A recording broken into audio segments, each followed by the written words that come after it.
Ada satu hal yang harus lu pahami dari awal.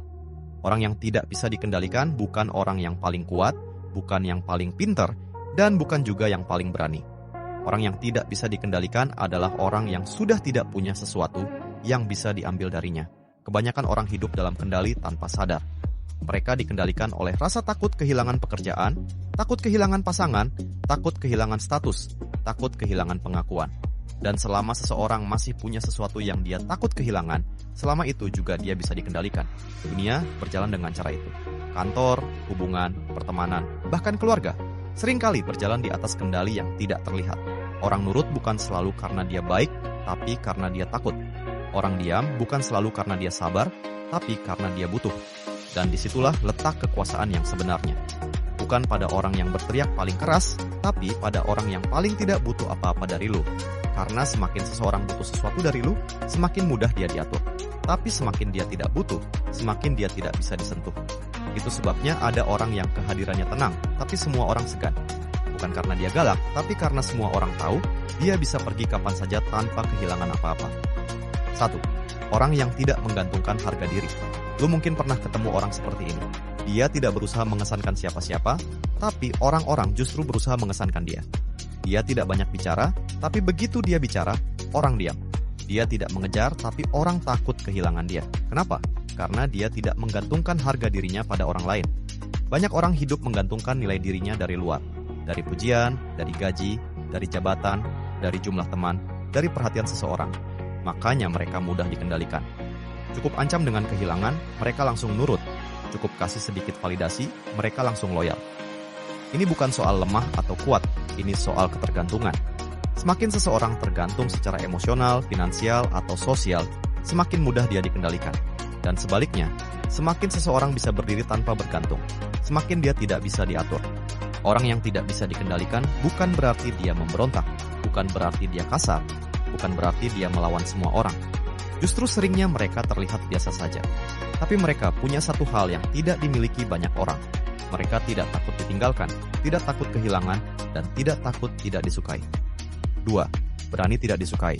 Hal pertama yang membuat seseorang tidak bisa dikendalikan adalah dia tidak mencari persetujuan. Ini yang paling sulit, karena dari kecil kita diajarkan untuk disukai, untuk diterima, untuk tidak mengecewakan orang lain. Tanpa sadar, kita tumbuh jadi orang yang hidup dari persetujuan. Kita memilih jalan hidup berdasarkan apa kata orang. Kita menahan marah supaya dianggap dewasa. Kita bilang iya padahal mau bilang tidak. Kita tertawa padahal tidak lucu. Kita setuju padahal tidak suka. Lama-lama kita bahkan tidak tahu mana diri kita yang asli. Orang yang tidak bisa dikendalikan adalah orang yang berani tidak disukai. Bukan karena dia ingin jadi musuh semua orang, tapi karena dia tidak menjual dirinya demi diterima. Dia bisa bilang tidak tanpa merasa bersalah. Dia bisa pergi tanpa drama. Dia bisa diam tanpa merasa harus menjelaskan segalanya. Dan di titik itu, orang lain mulai kehilangan kendali atas dia. Karena satu-satunya cara paling mudah mengendalikan manusia adalah lewat rasa tidak enakan dan rasa takut tidak diterima. 3. Siap dengan konsekuensi. Yang membuat seseorang tidak bisa dikendalikan adalah dia siap dengan konsekuensi. Ini yang membedakan orang yang terlihat berani dan orang yang benar-benar bebas. Banyak orang ingin bebas, tapi tidak siap dengan konsekuensinya. Ingin jujur, tapi takut dibenci. Ingin resign, tapi takut tidak punya uang. Ingin pergi dari hubungan yang tidak sehat, tapi takut sendirian. Akhirnya mereka tetap tinggal, tetap diam, tetap nurut, dan tetap bisa dikendalikan. Orang yang tidak bisa dikendalikan sudah berdamai dengan konsekuensi. Kalau dia harus kehilangan, ya sudah. Kalau dia harus mulai dari nol, ya sudah. Kalau dia harus sendirian, ya sudah. Bukan berarti dia tidak takut, tapi dia tidak membiarkan rasa takut menentukan hidupnya. Kebebasan selalu punya harga, dan tidak semua orang berani bayar harganya. Makanya, tidak semua orang bisa jadi orang yang tidak bisa dikendalikan. 4. Kebebasan selalu punya harga. Jadi kalau lu tanya, apa yang membuat seseorang tidak bisa dikendalikan? Jawabannya bukan kekuasaan, bukan uang, bukan jabatan. Jawabannya adalah kemandirian dan keberanian untuk kehilangan. Semakin sedikit yang bisa diambil dari lu, semakin sedikit orang bisa mengendalikan lu. Semakin lu tidak butuh validasi, semakin lu tidak bisa ditekan. Semakin lu siap sendiri, semakin lu tidak bisa diancam. Dan ini bukan sesuatu yang terjadi dalam semalam. Ini dibangun dari cara lu melihat diri lu sendiri. Dari cara lu menetapkan batas. Dari cara lu berhenti hidup hanya untuk menyenangkan semua orang. Karena pada akhirnya, Orang yang paling berbahaya untuk dikendalikan bukan orang yang paling kuat, tapi orang yang sudah tidak takut sendirian. Dan ironisnya, justru ketika seseorang sudah tidak takut sendirian, dunia mulai mendekat dengan sendirinya. Bukan untuk mengendalikan dia, tapi karena mereka tahu orang seperti ini tidak bisa dimiliki, tidak bisa ditekan, dan tidak bisa dipaksa. Mereka hanya bisa dihargai. 5. Tidak bereaksi berlebihan. Salah satu hal yang membuat seseorang sulit dikendalikan adalah dia tidak mudah dipancing emosinya. Kebanyakan orang bisa dikendalikan lewat emosi.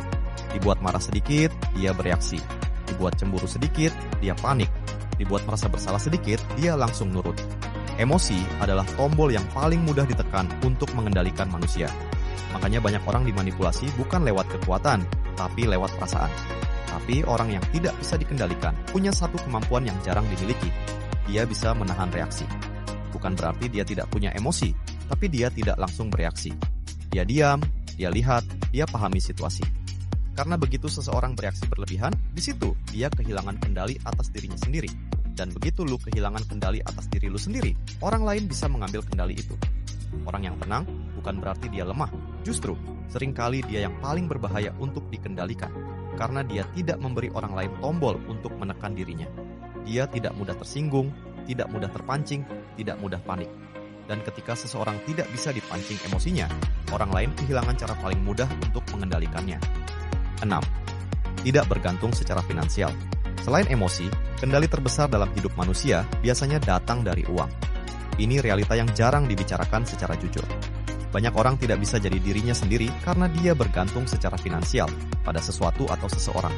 Bergantung pada pekerjaan, bergantung pada keluarga, bergantung pada pasangan, bergantung pada lingkungan.